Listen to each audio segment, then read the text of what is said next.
They feel like they're changing quarterbacks for just 14 yards. He was sacked 5 times. He had only 1 first down in his 5 series on the field.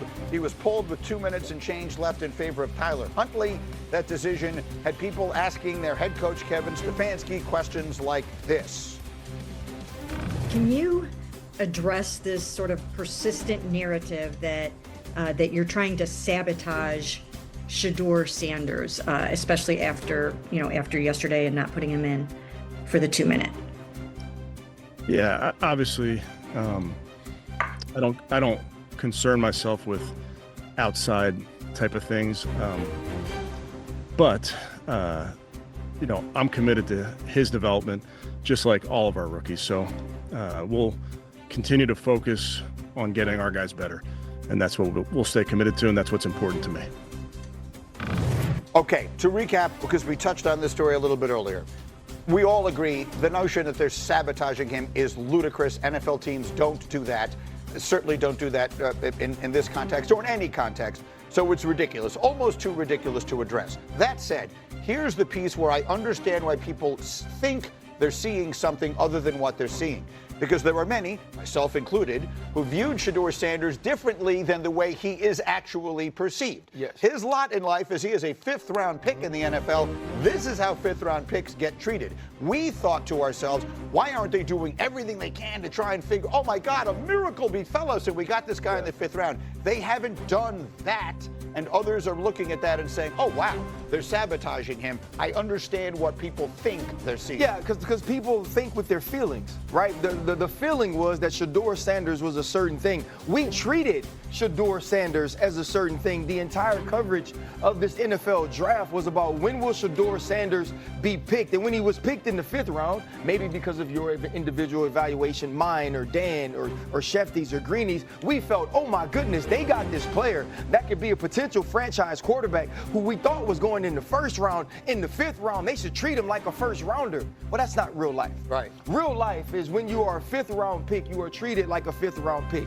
You get the opportunities that 5th round picks tied to you is not what's tied to a 1st overall pick, right, or to a top 10 pick or to a top 20 pick. And so for Shedeur Sanders, this is his lot in life now. So to be clear, I hope Shedeur Sanders eventually gets a chance to show what he's capable of. Reasonable assessment. Yeah, that's fair, because if you go back to this weekend's game, there was regression rather than progression. It wasn't perfect. The offensive line protection wasn't great. There weren't guys getting open left and right, but all he had to do was make the right decision, get rid of the football. But we saw a lot of this stuff from Colorado, and so RC said it before, more likely that everyone's going to have to get hurt. Yeah. Dillon Gabriel should be the number 2 quarterback. He's going to have to get hurt or play poorly. Then it more than likely is going to be Kenny Pickett, so you have to go through 3 guys. Maybe more significantly, have you seen stuff from Dillon Gabriel that would be, I mean, he's been sort of the overlooked man in all of this publicly. Dillon Gabriel's tape has been fantastic. And everyone points to those 2 bad plays, which was the pick 6 and the fumble from that previous week. The pick 6, miscommunication, the fumbles on the quarterback. Dillon Gabriel's tape has tape. My glass is half full with Shedeur Sanders because we saw him play in an NFL game and play really well. He has all the physical measurables you want. So if I'm talking to Shedeur, hey, we have a long horizon here, right, and your game day may be on Wednesday. Take advantage of it. So my glass is very much half full. I'm sorry. No. The other thing is this, though. How many very good players for other teams weren't the best player at their position or couldn't get on the field in their room with their first team?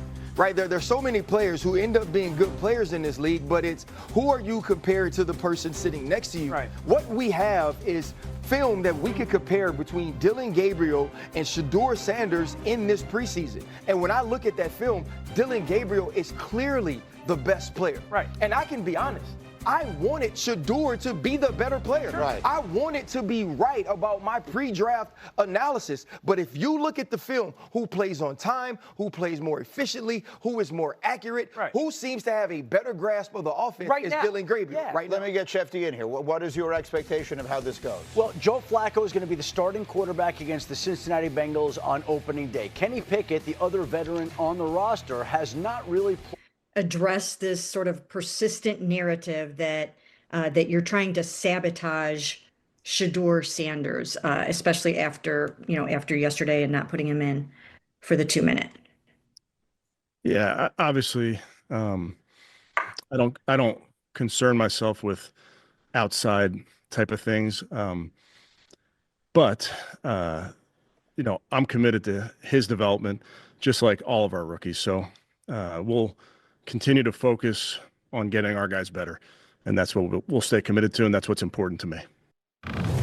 Okay, so just to put this piece of it to bed, all of us sitting at this table think the notion that they're sabotaging him is ridiculous and not worthy of following up on. In fact, RC, I thought you described it very well in our meeting this morning, what it is they are and aren't doing. Yeah, what it is that they're doing is they're treating Shedeur Sanders like a fifth-round pick. Right. Right? We're not covering every fifth-round pick in the NFL hoping that he gets an opportunity to be the starter on day one. We felt like, oh my goodness, they got a diamond in the rough. Shedeur Sanders fell to the 5th round. They felt like they evaluated him there, and that's where they picked him. And they're playing the guy that they picked in the 3rd round over him because they evaluate him at a higher level than what they do Shedeur Sanders. And I get it. We were all frustrated. It's not the nature of the position that he's in. There's a lot of players who feel like they should have been picked at a certain spot, should have been viewed in a certain way. But when you get on these teams, it's about developing the team, not doing what's individually best for a certain player. And the NFL viewed him, but now the Cleveland Browns view him as well. So I think that's a reasonable amount to be said on that, right? The idea that a team drafted a player and is now sabotaging his development, candidly, is too ridiculous on its face to even pursue. Having said that, what does the tape show, Dan? What did we actually see? That the bad habits and some of the traits that we saw show up in college were very prevalent this past weekend against the Rams. Holding onto the football, catching the snap and not reading the defense, kind of evaluating what the defensive line is doing, and then trying to see if you can go make a play, and that's the concern. Okay, it's 1st and 10. They want a play-action double move at the bottom of the screen. The route doesn't win, and then the protection breaks down a little bit. You're taught as a young quarterback, protection breaks down, find the closest check down. It's right there, it's 1st and 10. He gets to like the 4th part of the progression backside that's not really part of it. Get the ball out of your hands. 2nd and 9. This is a spot concept up top. Flat, spot route, and a corner. It goes 1, 2 to 3. That defender tells you what to do with the football. If he goes out, you throw it inside. If he goes in, you throw it outside. He goes out. That ball should go inside right now, and then it's 3rd and 2 and 3rd and 3. But he just predetermines the throw. Motion man is the guy who's going to get the football. This is playing fast. He's going to be wide open in the NFL. Ball has to come out right now with the anticipation. Shedeur moves slowly, kind of trying to see what's going on, and then that creates that sack fumble. So a lot of the stuff that we just saw in college is a big deal. This ball gets snapped at the 48-yard line. Defense has won the rep. Play is dead. Throw the ball away. Yep. It's 1st down. But instead we run, and it's a 2.5, 3-yard loss. So instead of being 2nd and 10, we're 2nd and 13. We're dead. Again, here's the opportunity to throw the juke route. Hold, scramble. So some of those things that I was and others were concerned about on the college tape showed itself again. This is not the end of the world, though. This is part